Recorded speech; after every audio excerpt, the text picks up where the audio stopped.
சீனாவின் ஜெஜியாங் மாகாணத்தில் உள்ள ஷிசே கிராமத்தில் எடுக்கப்பட்ட குடும்ப புகைப்படம் வைரலாகியுள்ளது. அங்கே வசிக்கும் ரென் குடும்பத்தைச் சேர்ந்த சிலர் விட்டுப்போன தங்களின் பழைய தலைமுறை சொந்தங்களை திரட்ட முடிவு செய்தனர். இதற்காக பல ஊர்களுக்கு சென்று தங்களின் தாத்தாவிற்கு தாத்தா அவர்கள் வழி உறவுகள் என கடந்த 80 ஆண்டுகளுக்கு முன்பிலிருந்து தற்போது வரையிலுள்ள உறவுகளை பார்த்து அழைப்பு விடுத்தனர்.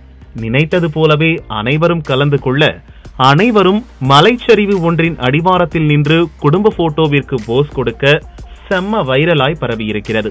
குடும்ப ஒற்றுமையின் அவசியத்தை வலியுறுத்துவதாக சொல்லி பலரும் அந்த புகைப்படத்திற்கு தம்ஸ் அப் காட்டி வருகிறார்கள்.